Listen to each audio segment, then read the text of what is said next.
Hello बच्चों, good morning.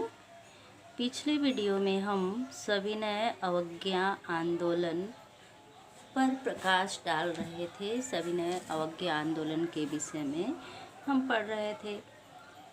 सविनय जैसा कि अर्थ है, शब्द से ही अर्थ निकल रहा है। विनय सहित अवज्ञा मतलब आज्ञा का उल्लंघन करना अवज्ञा कहलाता है। आंदोलन तो विनय सहित आज्ञा का उल्लंघन करना किसका? अंग्रेज सरकार का। गांधी जी ने जनता से 1930 में यह निवेदन किया कि आप अंग्रेजों के किसी भी गलत आज्ञाओं का पालन न करें, उनकी गलत नीतियों का पालन न करें। इसी को सविनय अवज्ञा आंदोलन कहा जाता है। और इस आंदोलन की शुरुआत गांधी जी ने 1930 में नमक कानून तोड़ करके किया था। इसीलिए इसे नमक कानून भी कहते हैं। नमक कानून तोड़ा गया था, इसलिए नमक आंदोलन भी कहा जाता है। और साबरमती आश्रम से गांधी जी अपने अनुयायियों के साथ लंबी दूरी तय करके डांडी नामक स्थान पर समुद्र के किनारे नमक बना करके नमक कानून को भंग किया था। इसीलिए इसे डांडी यात्रा भी कहा जाता है। यानी नमक सत्याग्रह, डांडी मार्च या डांडी यात्रा या सविनय अवज्ञा आंदोलन कब प्रारंभ हुआ? 1930 में। और 6 अप्रैल को, अब पूरे पर प्रकाश डाल रहे हैं, पूरे घटनाक्रम पर। ये तो हमने शॉर्टकट पृष्ठभूमि बताया है, अब पूरे घटना पर प्रकाश डाल रहे हैं। 6 अप्रैल कब बच्चों? 6 अप्रैल 1930 ईस्वी में क्या हुआ? गांधी जी ने सविनय अवज्ञा आंदोलन के लिए कार्यक्रम घोषित किया। क्या किया गांधी जी ने? सविनय अवज्ञा आंदोलन चलाने का कार्यक्रम घोषित किया, जिसके प्रमुख बिंदु इस प्रकार हैं।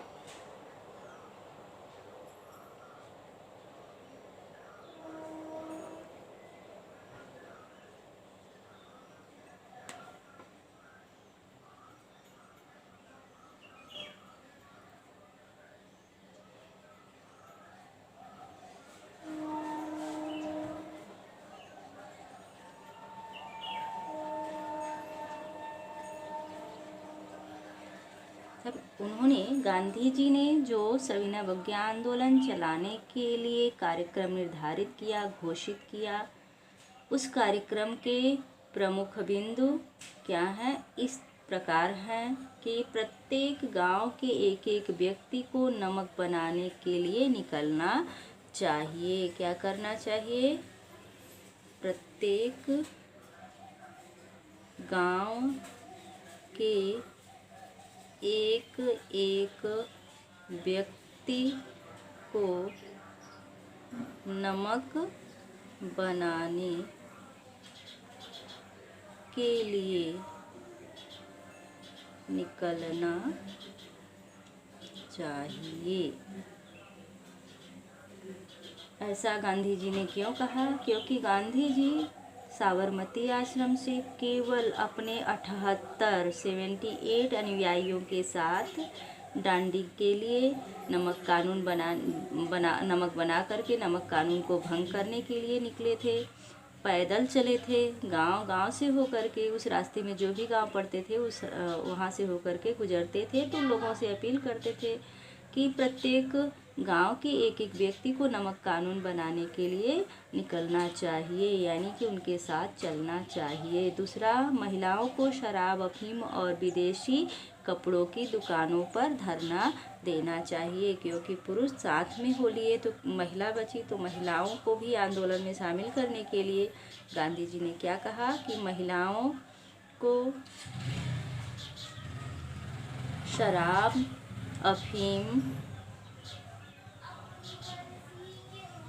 अफीम और विदेशी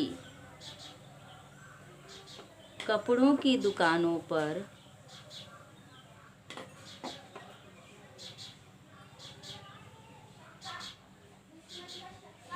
धरना देना चाहिए।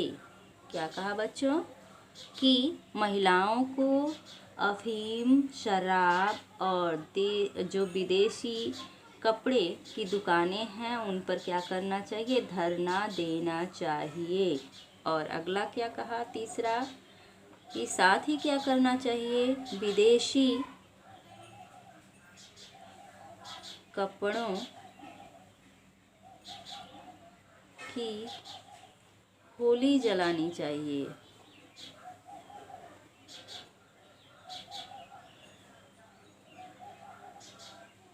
और उन्होंने साथ में अपील क्या किया बच्चों कि विदेशी कपड़ों की होली जलानी चाहिए। अगला, अपील विद्यार्थियों और शिक्षकों से किया कि विद्यार्थी एवं शिक्षकों को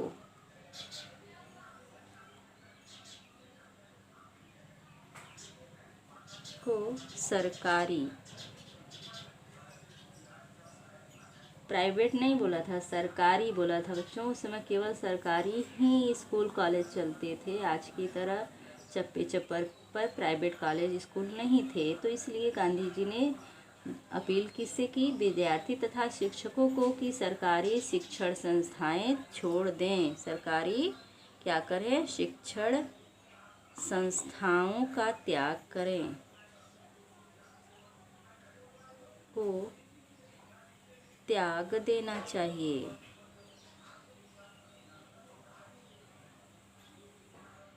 गांधी जी ने यह अपील किससे की, जनता से की। और 4 मई 1930 को फिर क्या हुआ, गांधी जी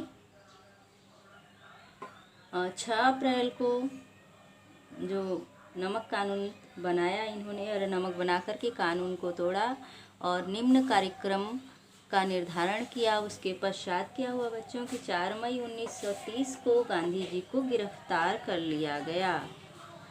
4 मई 1930 को गांधी जी को गिरफ्तार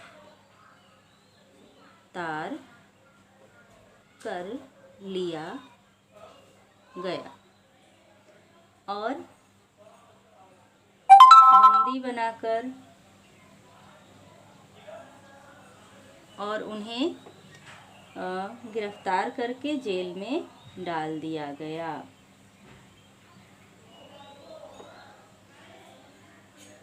और इसके बाद गांधी जी ने गिरफ्तार कर लिया गया, तो इसके बाद जो है कर अदायगी,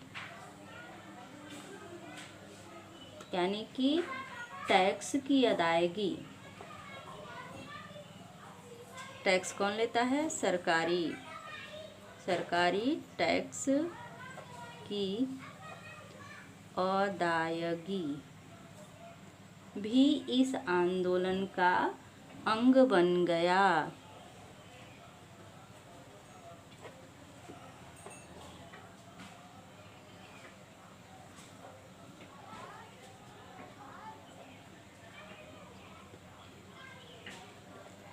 तो बच्चों फिर से हम प्रकाश डाल दे रहे हैं, सविनय अवज्ञा आंदोलन क्या था। 6 अप्रैल 1930 ईस्वी को गांधी जी अपने अनुयायियों के साथ डांडी नामक स्थान पर पहुँचे और नमक बना करके नमक कानून को तोड़ा। इसी को इतिहास में सविनय अवज्ञा आंदोलन के नाम से जाना जाता है। इस आंदोलन के तहत गांधी जी ने निम्न कार्यक्रम निर्धारित किए थे। पहला क्या था, प्रत्येक गांव के एक एक व्यक्ति को नमक बनाने के लिए निकलना चाहिए। महिलाओं को शराब, अफीम और विदेशी कपड़ों की दुकानों पर धरना देना चाहिए और विदेशी कपड़ों की होली जलानी चाहिए। विद्यार्थी एवं शिक्षकों का सरकारी शिक्षण संस्थाओं को त्याग करना चाहिए। 4 मई 1930 को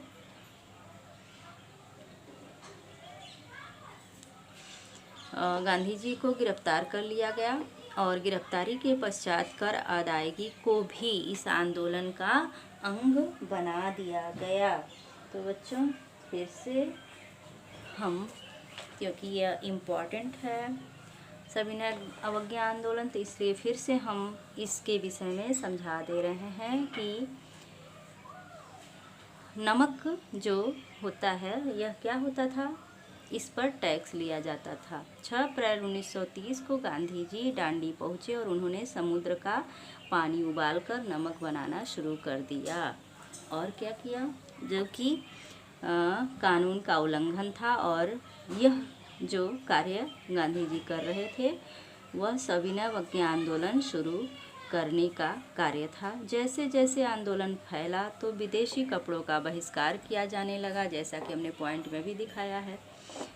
रास्ते में ये कार्यक्रम साथ में चलते रहे और उसके परिणाम स्वरूप क्या हुआ, जब नमक कानून भंग हो गया तो क्या हुआ, तो जैसा कि आग्रह किया था जनता का गांधी जी ने, वहीं कार्य शुरू हो गया। विदेशी कपड़ों का बहिष्कार किया जाने लगा, शराब की दुकानों की पिकेटिंग होने लगी, किसानों ने लगान और चौकीदार कर चुकाने से इनकार कर दिया, गांव में तैनात कर्मचारी इस्तीफा देने लगे, बहुत सारे स्थानों पर जंगलों में रहने वाले वन कानूनों का उल्लंघन करने लगे। इन सब घटनाओं से चिंतित, जैसा कि 9th में आप लोग पढ़ चुके हैं कि अंग्रेज़ों के आने के बाद जंगल भी क्या हो गए थे, अंग्रेजी संपत्ति सरकारी संपत्ति घोषित हो गया था। तो इसलिए जंगलों में रहने वाले वन कानूनों का उल्लंघन करने लगे थे। इन सब घटनाओं से चिंतित औपनिवेशिक सरकार कांग्रेसी नेताओं को क्या करने लगी, गिरफ्तार करने लगी। शांतिपूर्ण सत्याग्रहियों पर हमले होने लगे, औरतों व बच्चों को मारा पीटा गया और लगभग 1 लाख लोगों को गिरफ्तार कर लिया गया। अप्रैल 1930 में जब महात्मा गांधी के समर्थित साथी खान अब्दुल गफ्फार खां को गिरफ्तार किया गया तो गुस्साई भीड़ सड़कों पर उतर आई। बच्चों, तो अभी हम खान अब्दुल गफ्फार खां के विषय में चर्चा कर लेते हैं। ये कौन थे? ये सीमांत प्रांत के रहने वाले थे और इन्होंने एक स्वतंत्रता क्रांतिकारी दल का गठन किया था भारत को स्वतंत्र कराने के लिए, जिसे लाल कुर्ती के नाम से जाना जाता है। और ये सीमांत प्रांत के थे, इसीलिए इन्हें खान अब्दुल गफ्फार खां सीमांत गांधी के नाम से भी जाना जाता है। और इनको गिरफ्तार करने के पश्चात भीड़ सड़कों पर उमड़ आई। ऐसी स्थिति में महात्मा गांधी ने एक बार फिर आंदोलन वापस ले लिया और 5 मार्च 1931 को उन्होंने इरविन के साथ एक समझौता कर लिया। लास्ट में क्या हुआ? गांधी इरविन समझौता कब हुआ बच्चों? 5 मार्च 1931।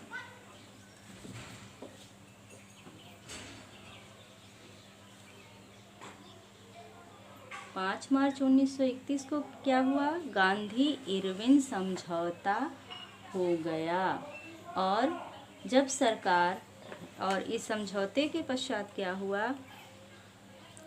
इस समझौते के द्वारा गांधी जी ने लंदन में होने वाले दूसरे गोलमेज सम्मेलन में हिस्सा लेने पर अपनी सहमति व्यक्त कर दी। गोलमेज सम्मेलन जो होता था वो लंदन में होता था। 1930 में पहला हुआ था, 1931 में दूसरा गोलमेज सम्मेलन, 1931 द्वितीय गोल मेज सम्मेलन में भाग लेना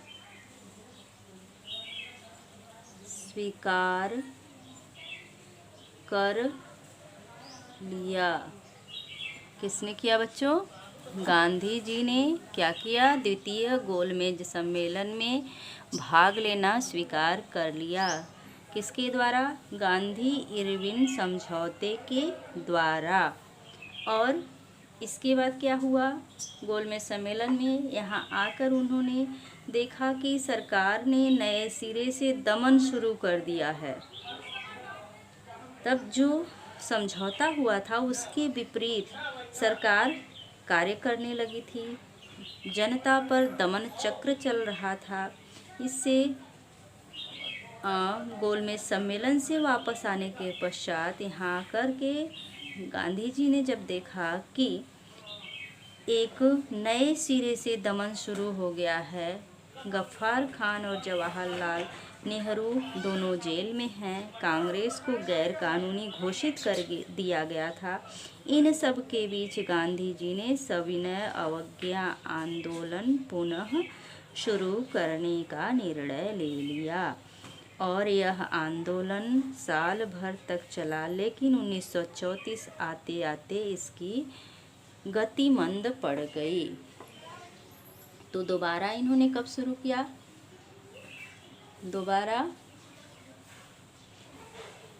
1932 में पुनः शुरू कर दिया और 1934 आते आते क्या हुआ? आंदोलन की गति धीमी पड़ गई।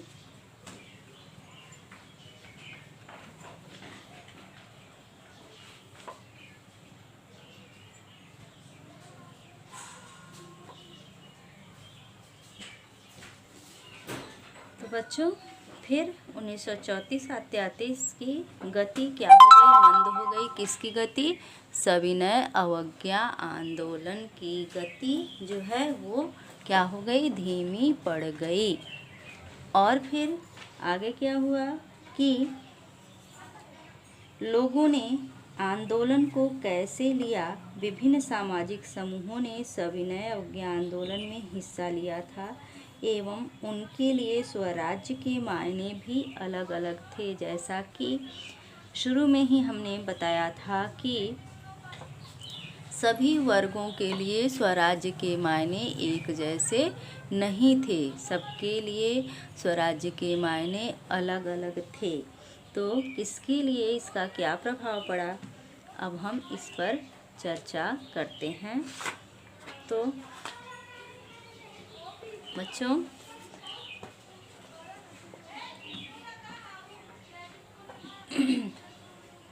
दलितों के लिए सविनय अवज्ञा आंदोलन में जो था वो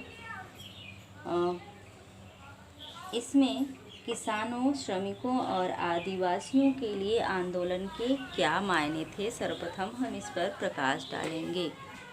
इसके लिए किसानों, श्रमिकों, आदिवासियों के आंदोलन।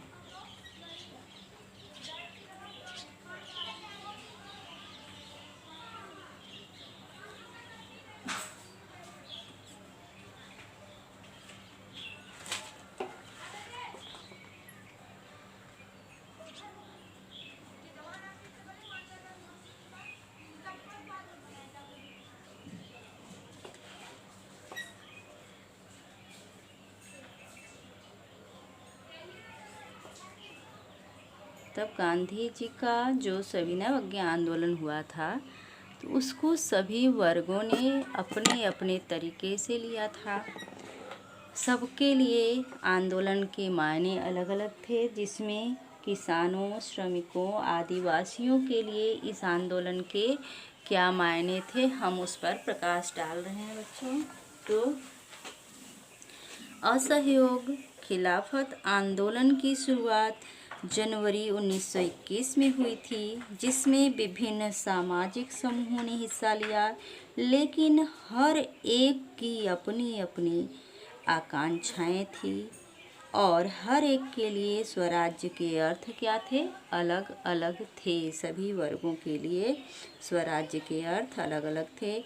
आंदोलन की शुरुआत शहरी मध्यम वर्ग से हुई और आंदोलन में हजारों विद्यार्थियों ने स्कूल कॉलेज छोड़ दिए। हेडमास्टरों और शिक्षकों ने इस्तीफा दे दिया। वकीलों ने मुकदमा लड़ना बंद कर दिया, यानी कि कचहरी जाना बंद कर दिया, कचहरी का त्याग कर दिया। और विदेशी कपड़ों की होली जलाई जाने लगी और शराब की दुकानों पर धरना प्रदर्शन शुरू हो गया, यानी कि पिकेटिंग शुरू हो गई। मिलों और हथकरघों का उत्पादन बढ़ने लगा और जिसके कारण कुछ समय बाद यह आंदोलन धीमा पड़ने लगा। किंतु खादी के कपड़े जिसे गरीब खरीद नहीं सकते थे, वैकल्पिक भारतीय संस्थानों की स्थापना नहीं हुई थी। तो बच्चों, जैसा कि गांधी जी ने क्या कहा था, विदेशी कपड़ों की होली जलाइए और स्वदेशी यानी अपने हाथ से बनाए हुए उन्होंने चरखे बांटे थे और कहा था कि इससे सूत काट कर अपने हाथ से कपड़े बना करके भारतीय पहने। किंतु जिस मात्रा में विदेशी कपड़ों की होली जलाई गई थी, उस अनुपात में देसी वस्त्रों के उत्पादन में वृद्धि नहीं हो पाई थी। कहने का तात्पर्य यही है। और जब वृद्धि नहीं हो पाई तो क्या हुआ कि विद्यार्थी ताकि ब्रिटिश संस्थानों के स्थान पर उनका प्रयोग किया जा सके, तब इतनी वैकल्पिक भारतीय संस्थानों की स्थापना नहीं हुई थी, मिलों को स्थापित नहीं किया गया था, तो वस्त्र कहाँ से आते। इसी तरह से न तो स्कूल स्थापित हो पाए थे, न कॉलेज स्थापित हो पाए थे। तो पुनः क्या हुआ कि इसके फलस्वरूप विद्यार्थी और शिक्षक सरकारी स्कूलों में लौटने लगे और वकील भी अदालतों की तरफ अग्रसर हो गए, यानी वकीलों ने वकालत प्रारंभ कर दिया। तो बच्चों,